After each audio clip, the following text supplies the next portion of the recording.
If you believe that your feet got bigger during your pregnancy, then we can tell you you're not crazy. This is happening. Exactly. The good news is your feet mostly look bigger because they are swollen.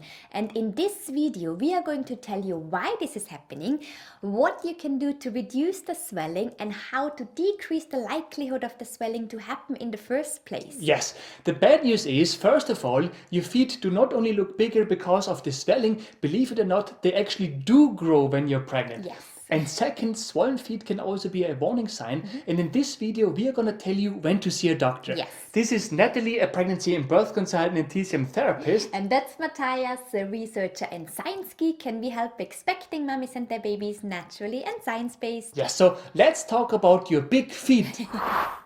Believe it or not, but about 80% of women experience swelling in their legs and feet when they are pregnant. So why does this happen? Well, first of all, when you're pregnant, the volume of fluids and blood in your body is higher than when you're not pregnant, because your body has to support that additional life in your womb, particularly baby's growth and development, right? Exactly.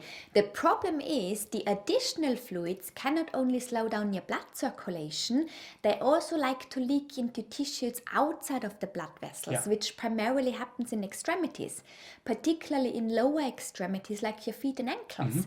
And this is exactly where the swelling normally happens when you're pregnant. Yes. What's more is that the additional weight of your baby and uterus may press against your veins, which can impair the circulation of blood even further, right? And it can thus also increase the swelling, particularly in your feet and ankles. Exactly. So those are normally the reasons for the swelling. However, there is also another factor that can make your feet look bigger. During your pregnancy, your body produces a hormone called relaxin, and relaxin has lots of very important functions. For example, it helps loosening ligaments and muscles in your pelvis for an easier delivery. Exactly, but it also loosens and relaxes ligaments, tendons, and even joints in other parts of your body, among others your feet, right? And so relaxin can cause the length of your feet to increase. We're not kidding you, there are also scientific studies about that, right? And not only that, it also seems that your feet get wider and flatter because the height of the arch seems to decrease. Yes, and contrary to the swelling that you experience, those changes related to your feet are permanent. The swelling, on the other hand, should normally disappear within the first couple of days after your delivery. Yes, now the question is, when exactly does all of that happen during your pregnancy? Well, the level of relaxin in your body is highest during early pregnancy. So if you have the feeling that those shoes don't fit anymore during the first trimester, it's not your imagination, right? Exactly. Swelling, on the other hand, is something you will most likely start to experience as you enter your second trimester, although it could start earlier too. But most pregnant women will actually experience swelling in their third trimester. And truth to be told, those final weeks of your pregnancy can be particularly challenging. Yes, now, as we have already mentioned, swelling can also be a warning sign in pregnancy. So here's what's important. As long as your feet and legs gradually swell, it is normally not a reason to be concerned. But if it happens all of a sudden, or if you experience really severe swelling, particularly if that swelling also affects other parts of your body, such as your arms, hands, or even your face, then it could be a sign of a medical condition, including things like preeclampsia, diabetes, an infection, or it could also be a thrombosis, right? Exactly. So please be very cautious when you experience swelling. Do not hesitate to talk to your doctor about it, particularly if the swelling comes suddenly and or is severe, or if you also experience other symptoms at the same time, such as blurry vision, intense headaches, vomiting, pain below your ribs, or difficulties breathing. Exactly. Now, the question is, what can you do about the swelling? Well, before we talk about how to reduce the swelling when it's already there, we actually want to encourage you to consider doing something proactively against it before it even happens or before it becomes too severe, right? So what can you do? Well, the first proactive strategy is regular exercise. Yes, remember that initially we said that most of the time swelling is a problem of an impaired blood circulation.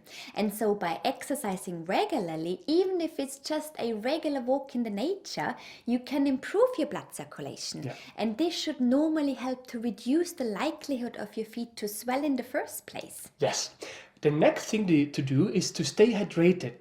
Here is the problem. If your body does not get enough water, your body will start to retain water. Guess how you're going to feel the effect of that, right? And because of that, the American College of Obstetricians and Gynecologists recommends between 8 and 12 cups of water daily during pregnancy. So that's about 2 to 3 liters, right? Another thing to try are compression stockings. Yes, they are designed to apply pressure to your lower legs in order to help maintain blood flow and to reduce the swelling. Yes, and ideally the stockings have a level of pressure of 15 to 20 millimeters of mercury, and they go all the way up your knees, right? If you don't know what to buy, there are some examples of products that can work in the description below this video, just to give you an idea what to look for, right? So those are really the 3 most important things that will hopefully help you decrease the likelihood of swelling. But what if you experience swelling right now and are looking for immediate relief? Well, the most important thing that can give you immediate relief is a foot massage. Exactly. The most effective massage treatment in such cases is a lymphatic drainage massage. There is not much scientific research about that. However, in my experience, it is really highly effective if done correctly. That said, obviously a good treatment from a professional therapist costs money, right? And so if this is not an option, you can also go for the second best solution and tell your partner to give you a foot massage. And it really doesn't need to be a world-class treatment to have an effect. Yes, when Natalie was pregnant, I went from having no plan on how to give a foot massage to becoming a 5-star foot massage expert, ready to massage even the last bit of swelling out of your feet. And no, you cannot hire me, right? But my point is that even at the beginning, with no skills, I could literally see that what I did worked, right? So hooray to foot massage treatments, right?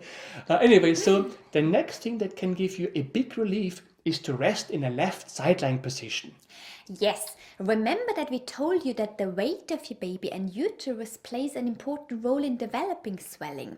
And so a left side lying position can really take off the weight of your veins, which can improve blood circulation. Yes, if you don't know what's important when it comes to a left side lying position, please bear with us. Later on, we will refer you to a video which will help you with that, right? The next thing that can be a big relief is an Epsom salt sitz bath. Yes. To be clear, so far, science-wise, there is not much evidence to support the claim that an Epsom sitz bath can help reduce swelling. However, we really receive lots of positive feedback about Epsom salt when applied in case of swellings. And you don't need to take an actual bath. It can be enough to take a 15-minute foot bath. Exactly. And then the final thing to do to give you some relief is to elevate your legs. And I really do mean elevate them like above the level of your heart to make the blood flow back to your heart, right? Now, as you probably know from other videos on our channel, such an elevated position is not ideal if you want to help your baby into a better position for labor. However, the idea is not that you elevate your feet like 24 hours a day. If you only do this periodically during the day, it can be a big help to reduce the swelling. So those last 4 measures are really the best sort of first aid measures to help with the swelling, right? Once that is done, the idea is to continue with one or several of the measures that we mentioned earlier to hopefully reduce the likelihood of further swelling to happen, right? And then you can also more easily go back to focusing on the positioning of your baby for labor. Yes, if we don't know what we're talking about, then we recommend watching our video on the best sitting position during the final weeks leading up to your labor.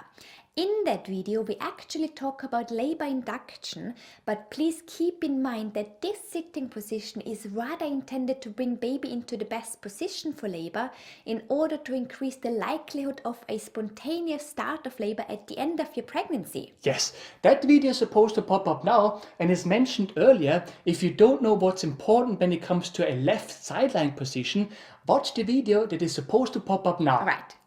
If you have found this video helpful, we would be super grateful if you could leave us a like below this video. Yes, and for more useful tips and tools on pregnancy and baby-related topics, make sure to subscribe to our channel and to hit the bell.